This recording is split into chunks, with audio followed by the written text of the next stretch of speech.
everyone, and welcome back to the channel here on Real Me and Entertainment. And in today's topic of today, I just wanted to open up and talk a little bit about, I guess, what's going on in kind of in the economy. That being said, with the virus going on and with the new Delta variant, and it's of my concern because I have small children that are under the age of 12.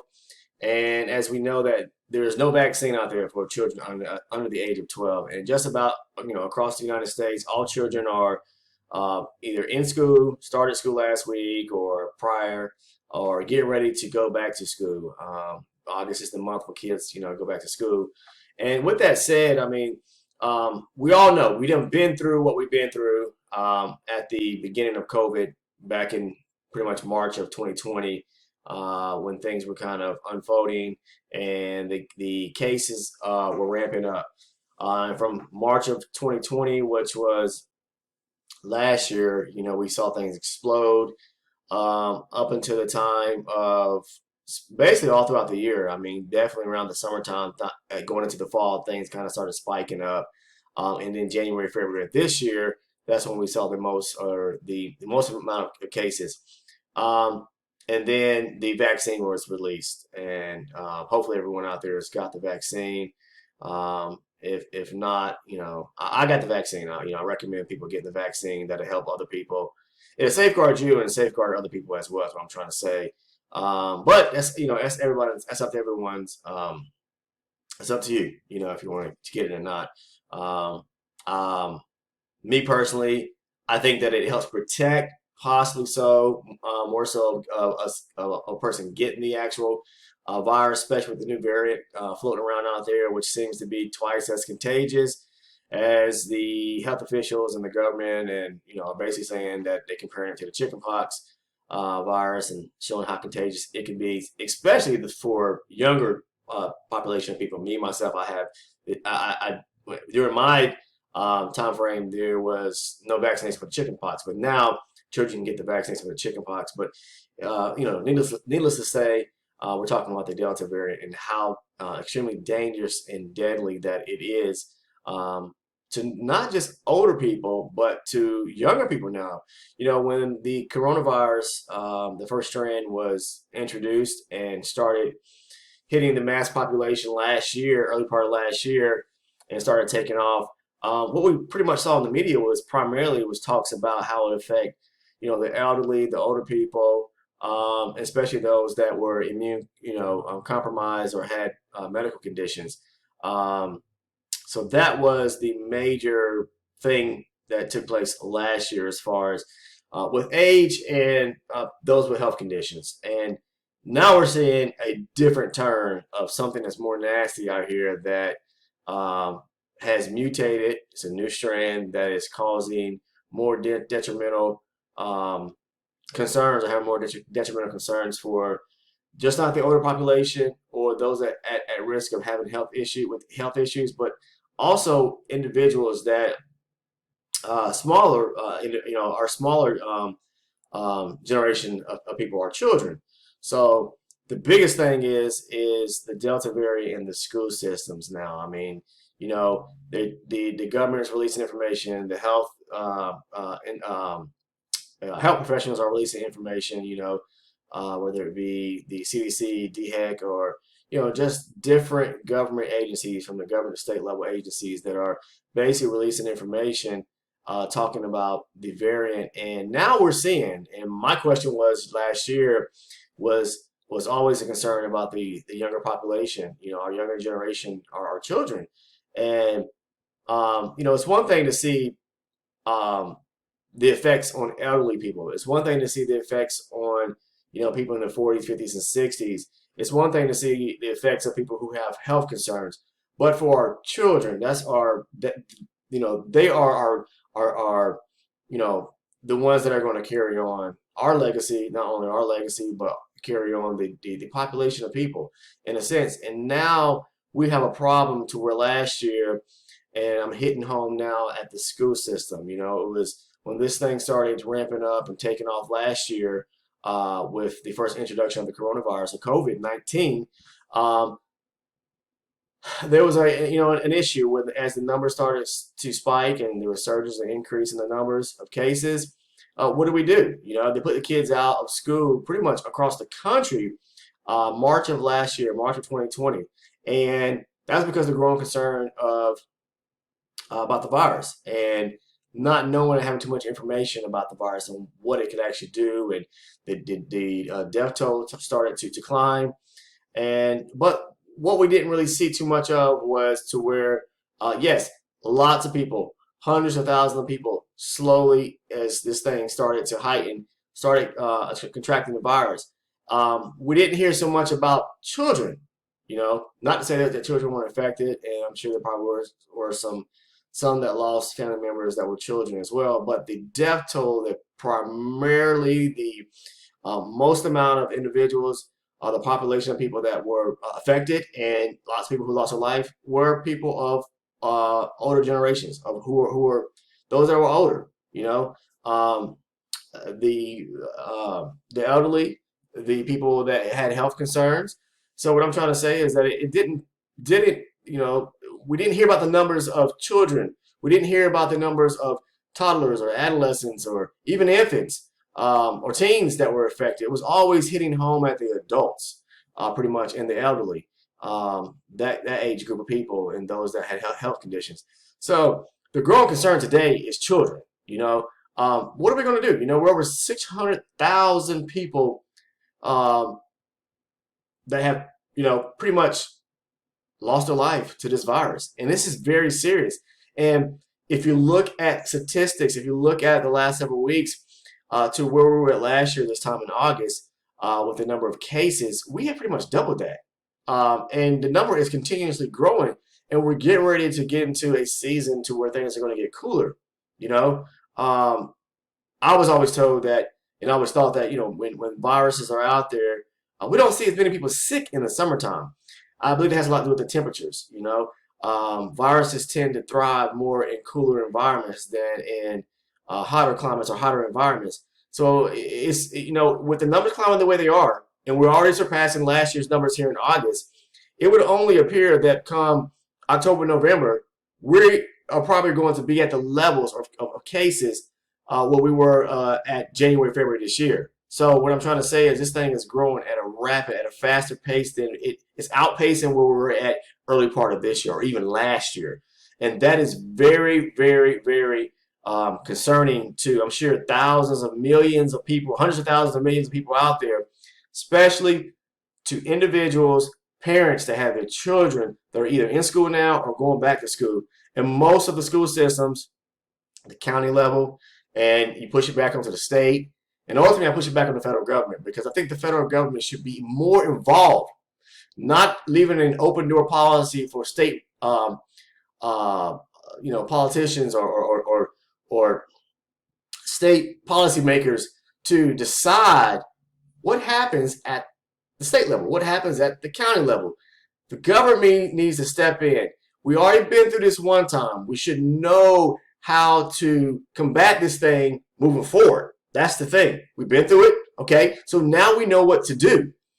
We don't hear so much talks about other countries. Other countries they've gotten smart. They've gotten wise. They've gotten privy to what they've been through it, so they know how to counteract it. They know what to do to lock it down, to go ahead and put things in place, procedures in place, so that this thing doesn't continue to grow. Here in the United States, I think we've got things wrong. I think that we, as a people, the government really needs to step in. And I know it's economics behind it. I know that the real issue at hand is the concerning nature of money floating around in the economy, getting the economy sparked again to be able so businesses can thrive. I understand all that. I understand the economic side to it. What I don't understand is that why are we, regardless of the fact is we have to protect humanity. We have to protect our people as a whole here in our nation, especially our children, because the growing concern is going to be when large amounts of parents that have their children in the school system start to lose their children, or their children get so sick to where there's no hospital beds. Beds are running out in the ICUs. What's next? Triage tents that are going to be put up in parking lots. There's not going to be enough beds to treat people. So there are going to be people who are going to get sick, not just adults, but children as well, that are not going to be able to get any type of health care because the facilities are going to run out of space. So what is it going to take for the loss of our young ones, for our young ones to be lawsuits that are going to be coming, God knows from out of what direction, so many different directions. Some people are fighting against the fact of I should be able to or should not be able to. It should be left up to me if I should be able to have to wear a mask or not. And that is your opinion. That is your decision to make. I understand all that. But the case of the matter is that what if it is your loved one? What if it is your child that goes to school and ends up getting the Delta variant, COVID-19, and comes home and wipes out your whole family? So, I believe that people need to protect themselves, not only protect themselves, but protect others that are around them. And the schools, are not doing enough. They're not putting enough information out there. And, we've been through this, so we know. We're wiser now to say, okay, last year, there was a lot of virtual learning programs set up. Kids were at home when school started back going into the fall of last year. They were going virtual learning. And then come December, they put the kids out. And then this is here in North Carolina. And then come back in February, they put the kids back into school, but it was only 2 days. It was every other day, and then Fridays were virtual learning. So my thing is, and there wasn't a growing concern about the number of cases in the school system. Then you had a few, and the schools were, if a case was known, and they found out who came in contact with that child, yes, they put the kid out of school, whatever the case is, and to protect the surrounding group of individuals in the classroom settings. You understand that? But here now the cases are taking off. We have 18% of the U.S. population in total have been affected by this virus, and these are children, these are child cases in the United States. And this is as of last week, guys. This information was posted on CNN. So where we're going to stay next week? We're going to be at 25. We're going to be at 30%, or we're going to be at 1/3 of the U.S. population. Of the population as a whole, which are children, to be infected. We're at 18% now. When does this stop? When does the government? When does the state? When do the county? When do the local officials get involved to shut this thing down? So that I'm not saying our children need the education, but we had a virtual learning program set up last year, and I know that everybody probably wants their child to be back in that environment, learning from home. And I understand people have to work. I understand all that, but the problem at hand here is that we've got to put something in place, because if not, we as parents are going to have children that are going to get sick, especially with those that may be immune compromised, that may have some type of illness, whether it be asthma, sickle cell, whatever it may be. I'm not sure what your child may have, but your child may not have any type of illness, but just, contract the virus. And that virus may put your child on their back to where they may lose their life. That's what I'm talking about. We have to, as parents, step up, voice our concern to the schools, to the boards, and let them know, hey, last year we did this. Why aren't we doing the same now? Now that our children are a large percentage of the population are child-based cases that are children contracting the virus, and they're saying that this is only the beginning. It's going to continue to grow. When do we put a stop to this is what I'm trying to say. So, I want to hear from other people out there. Voice your concerns or your opinions. Please comment below, because I believe as parents, you may feel a little bit differently as far as like, yes, I believe my child should have the option to be able to wear their mask or not wear their mask, whatever you feel. But all I want you to think about is that what if it's your child that comes to school and ends up contracting the virus and actually ends up dying because of that? How is that going to affect you, your husband, your loved ones, and your family, your other children? We've got to start thinking about this. The government needs to start stepping in and start putting, taking control of the situation now, not leaving it up to state policymakers or the governors of the states or just politicians in general to make the decision I feel like my state should be able to, not do this or have to do this. You know, how many more people are going to have to perish before we start to put something in place? Something in place to lock this thing down to where we can combat and turn it around. Because if not, we're going to wipe out a huge percentage of the population of the people in this country. Okay? All right, we have other countries that are looking at the United States. They're looking at from abroad, and they're taking greater precautions than we are here right here at home. You know, they're locking their countries down. So I don't want to see our young ones perish. We're sending them to school and putting up a piece of plexiglass, and now you're hearing that. And what I've read that the 2-ply and 3-ply cloth masks no longer are effective. You know, they're saying that now you must wear an N95 mask. You know, so to send our children into the lion's den where there's something that is so dangerous now that's spreading across the school systems. And now states are saying, put the kids in school. Let's basically see what happens. We know what's going to happen. We know what's going to happen.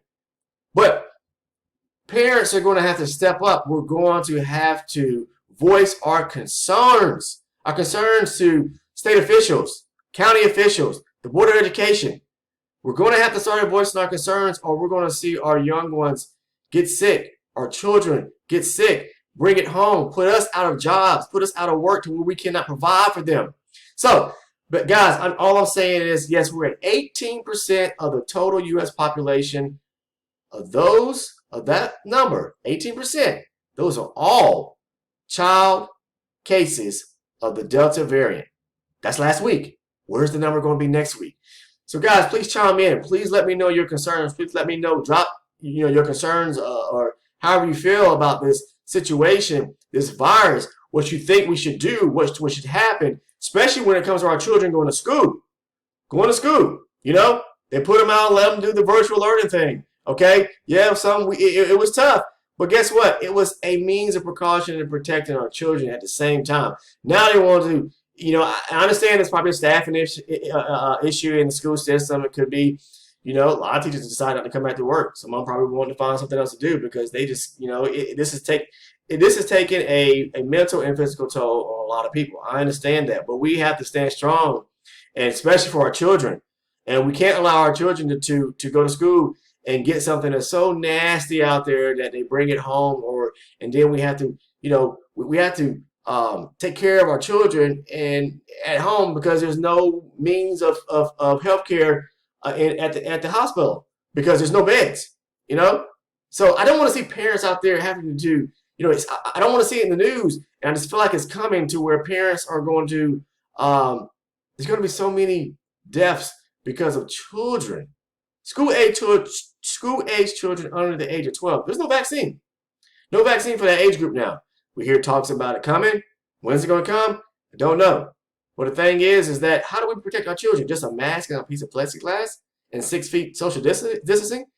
When now they're talking about something, that was last year, but now they're talking about something that's twice as deadly, that's twice as contagious, that's affecting people who have been vaccinated, there are people who are losing their life even if they've been vaccinated. Guys, we have to be real about this thing. We have to get serious about it. So please comment with your concerns below. I know there'll probably be a mixed bag of comments or concerns, and that's fine.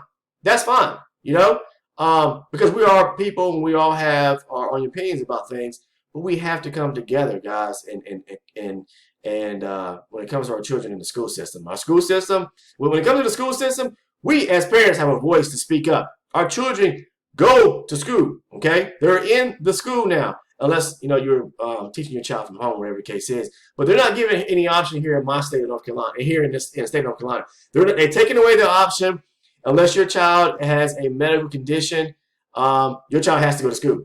You know, there's no more virtual learning unless your child has a medical condition, okay? And that probably has to do something with the staffing, okay? Well, then maybe we need to figure out a different way of doing things. And maybe, you know, if this thing taking off and ramping up the way it is and affecting the children now, the population of children across the United States, maybe we need to go strictly 100% virtual until we can get this thing on wraps.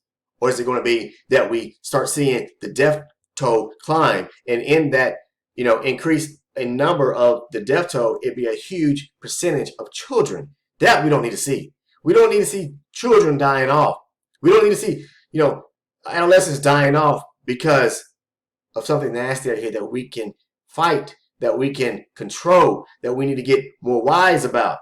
Leave your comments below, guys. I just wanted to drop a little bit of, I just wanted to put this information out here to do a video just to kind of see, from a consensus, how the people out there are feeling about, this virus, and especially in the school system.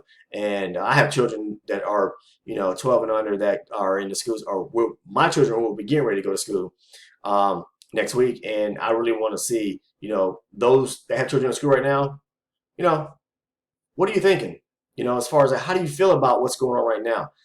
Having put your children going to school with this virus being so contagious, and that could really, put your children at home to where they're become severely ill. Excuse me. So please, guys, if you like the video, please make sure to hit that thumbs up button for me. And also, if you haven't subscribed to the channel, please make sure to take the time to subscribe to the channel. I appreciate everyone for tuning in and watching this video here. And, I just wanted to voice my concerns and get, everyone else's, basically your opinion on how you feel about we should handle things when it comes to our children back in school with the virus out here, something that is twice as contagious, starting to make its way into the school system and spreading. I think there's a lot of information out there that's not being talked about at the state levels, that where parents are being made privy to. And I don't want to see my children get infected by this virus, and not blaming anyone else. I'm just saying that we have to protect ourselves no matter where we at during the day, whether it's the grocery store, whether it's whatever it is that we do throughout the day, whatever the case is. But we have to protect our children. We don't want our children going to school with something that could infect the mass population of other individuals at school. And that could be the staff at school. That could be other children. So please chime in. Please weigh in on this conversation here if you don't mind. And go ahead and hit that thumbs up button for me if you like the video and the content and the conversation I'm having today. And go ahead and voice your concern. I appreciate everyone for watching. I think what I'm going to do is I want to have more conversations like this, from me to you, talking about different topics about the Delta variant, about the virus itself. And just, from the top of my head, just voicing concerns about the things that I see going on in my surrounding area. So appreciate everyone watching. Have a great and blessed day, and I'll see you in the next video. Thank you, and take care.